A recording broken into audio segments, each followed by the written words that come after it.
സംരക്ഷക തൃക്കടാശങ്ങളേകണേ. ചടങ്ങിൽ അധ്യക്ഷയായിട്ടുള്ള CD ചെയർപേഴ്സണെ ഞാൻ ഈ യോഗത്തിലോട്ട് ആദ്യമായി സ്വാഗതം ചെയ്യുകയാണ്. അതോടൊപ്പം തന്നെ നമ്മുടെ ബഹുമാന്യനായ പഞ്ചായത്ത് പ്രസിഡന്റ്, ഇന്നത്തെ ഈ സമാപന സമ്മേളനം ഇവിടെ ഉദ്ഘാടനം ചെയ്യാനെത്തിയിട്ടുള്ള ബഹുമാന്യനായ പഞ്ചായത്ത് പ്രസിഡന്റിനെ ഞാനിവിടെ സ്വാഗതം ചെയ്യുകയാണ്. എന്നീ വിഷയങ്ങളിൽ നമ്മുടെ സാധാരണക്കാരിലും അയൽക്കൂട്ടങ്ങളിലും എല്ലാവരിലേക്കും ഈ ഒരു വിഷയത്തെക്കുറിച്ച് അവബോധം സൃഷ്ടിക്കുക എന്നുള്ള ലക്ഷ്യത്തോടു കൂടി നമ്മൾ ക്ലാസ്സുകൾ എടുത്തു കൊടുക്കുകയൊക്കെ ചെയ്യുന്നുണ്ട്. ഒരു അവബോധം സൃഷ്ടിക്കുക എന്ന ഉദ്ദേശത്തോടു കൂടിയാണ് ഈ പ്രോഗ്രാം നടക്കുന്നത്. ഇപ്പം തന്നെ വന്നപ്പോൾ നമ്മുടെ വാഴക്കൂമ്പ് ഇവിടെ ഇരിപ്പുണ്ട്, കപ്പക്ക ഇരിപ്പുണ്ട്, പ്രാഷൻ പൂട്ടിരിപ്പുണ്ട്. ഇടക്കാലത്ത് നമ്മുടെ ഈ കപ്പയ്ക്ക ആളുകളെടുത്ത് കളയുമായിരുന്നു പരിപാടി. പക്ഷെ ഇപ്പം അതില്ല, ഇപ്പോൾ എല്ലാവരും അത് ഉപയോഗിക്കുന്നുണ്ട്. ഏറ്റവും നല്ല വൈറ്റമിൻസ് ഉള്ള കപ്പയ്ക്ക ഇന്നിപ്പോൾ 4 സ്റ്റാർ ഹോട്ടലുകളിൽ പോലും 5 സ്റ്റാർ ഹോട്ടലുകളിലുമെല്ലാം കപ്പയ്ക്ക ഒരു വിഭവമായി കിട്ടുന്നു. നമ്മൾ വലിയ ഹോട്ടലുകളിൽ ചെല്ലുമ്പോൾ ഇപ്പോൾ ഒരു സാധനം നമുക്ക് തരുന്നുണ്ട്, ഒരു സ്പൂണിനകത്ത് നമ്മുടെ ചീനിയാണത്. അവനെ റെഡിയാക്കി നമ്മൾ വേവിച്ചൊക്കെ എടുക്കുക, ഇവരിത്തിരി കടുവും കൂടെ ഒക്കെ ഇട്ട് വറുത്ത് നമുക്ക് തരും. അപ്പോൾ ഈ പ്രകൃതിദത്തമായ വിഭവങ്ങൾക്ക്, ജൈവമായ വിഭവങ്ങൾക്ക് ആളുകളുടെ പ്രാധാന്യം വർദ്ധിച്ചു വരുന്ന ഒരു സാഹചര്യം ഇപ്പോൾ നിലവിലുണ്ട്.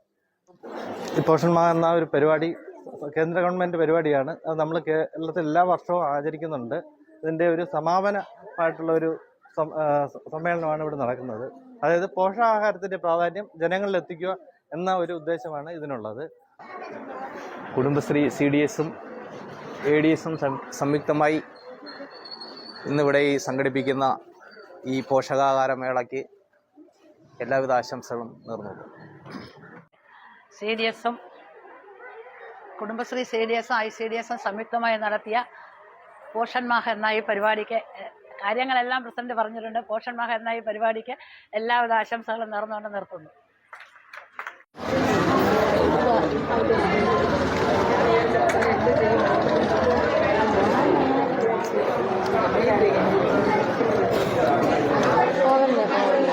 ഭക്ഷണം, പോഷണം, ശുചിത്വം, ആരോഗ്യം, ഇതിലൂടെ ഒരു ആരോഗ്യമുള്ളൊരു സമൂഹത്തെ സൃഷ്ടിക്കുക എന്നുള്ളതാണ് ഈ പരിപാടിയുടെ ഉദ്ദേശം.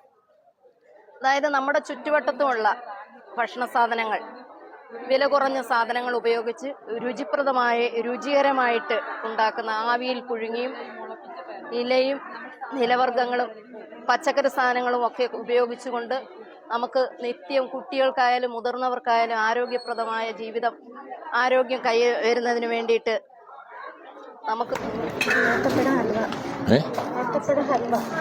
ഇച്ചിരി അങ്ങനെ അതിൻ്റെ പകുതി എല്ലാം ഒന്ന് ടച്ച് ചെയ്ത് നോക്കണ്ടേ. ഇന്നേ നിങ്ങൾ തരും, അല്ലെ തരത്തിലില്ല.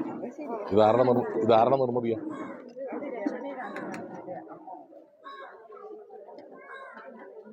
അതിൻ്റെ പകുതി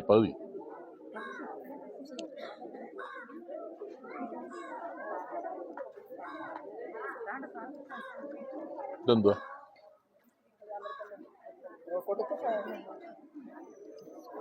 ഇതാരൊന്നും മതിയാ?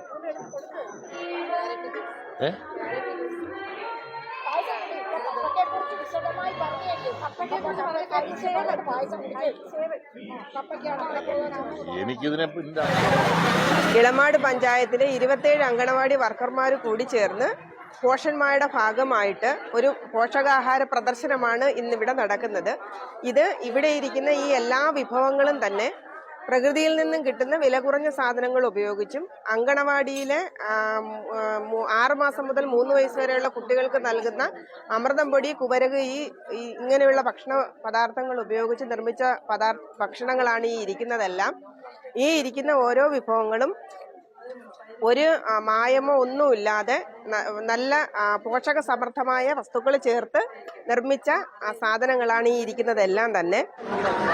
റവ കൊണ്ട് നമുക്ക് വിവിധ ഐറ്റം പലഹാരങ്ങൾ ഉണ്ടാക്കാം. സാധാരണ കുട്ടികൾക്ക് പോഷകമൂല്യം ഉണ്ടാകുന്നതിന് വേണ്ടി റവയോടൊപ്പം നമുക്ക് തൈര്, ക്യാരറ്റ്, പച്ചമുളക്, ചീരയില, സവാള എന്നിവ ചേർത്ത് കുറച്ചു നേരം ഉപ്പും ചേർത്ത് കലക്കി വെച്ചിരുന്നാൽ റവ ഇഡ്ഡലി ഉണ്ടാക്കി കൊടുക്കാം. അത് കുട്ടികൾക്ക് ഇഷ്ടമുള്ളതാണ്. എന്നും ഉപ്പുമാവ് ഉണ്ടാക്കാതെ കുട്ടികൾക്ക് അത് മാറി മാറി ഉണ്ടാക്കി കൊടുക്കാൻ പറ്റും.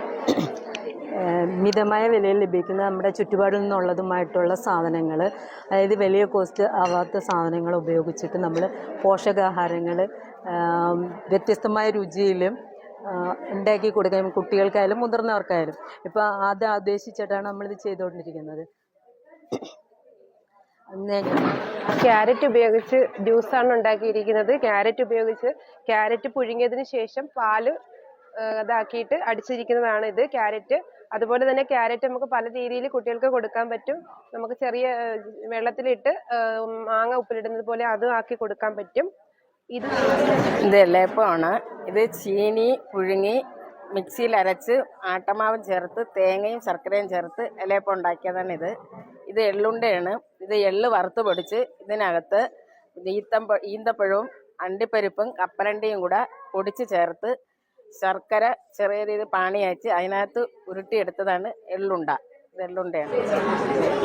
ഇവിടെ തയ്യാറാക്കിയിരിക്കുന്നത് കൂരവ് കൊണ്ടിട്ടുള്ള കേക്കാണ് ഉണ്ടാക്കിയത്. ഇതിൽ ഉപയോഗിച്ചിരിക്കുന്ന ചേരുവകൾ കൂരവ്, ശർക്കര, തേങ്ങ, നെയ്യ്, അണ്ടിപ്പരിപ്പ്, മുന്തിരിങ്ങ, ഏലക്ക, ഇത്രയും സാധനങ്ങളാണ് ഉപയോഗിച്ചിരിക്കുന്നത്. കൂരവ് തയ്യാറാക്കുന്ന വിധം: കൂരവ് അരിച്ചെടുത്തിട്ട് അതിലേക്ക് ശർക്കര പാനിയായിട്ട് ചേർക്കുക. പച്ചരി തലേന്ന് കുതിർത്ത് വെച്ചിട്ട് അതും കൂടി ഇതിനൊപ്പം അരയ്ക്കുക. അതിൻ്റെ കൂടെ തേങ്ങയും കൂടി ചിരകിയത് ചേർത്ത് മിക്സിയിൽ അരച്ച് വെച്ചിട്ട് 3 മണിക്കൂർ ഇത് പാകമാകാൻ വേണ്ടി വെയിറ്റ് ചെയ്യുക. അതിനുശേഷം ഒരു കുക്കറിൻ്റെ പാത്രത്തിലോട്ട് നെയ്യ് തൂകിയതിന് ശേഷം ഈ ചേരുവ മിശ്രം അതിലോട്ട് ഒഴിക്കുക. അതിലേക്ക് നെയ്യിൽ അണ്ടിപ്പരിപ്പ്, മുന്തിരിങ്ങ, ഏലക്ക ചേർത്തതിന് ശേഷം അതിന് മുകളിലോട്ട് ആഡ് ചെയ്യുക. ഒരു അരമണിക്കൂർ കഴിയുമ്പോഴത്തേക്കും റെഡിയാവും.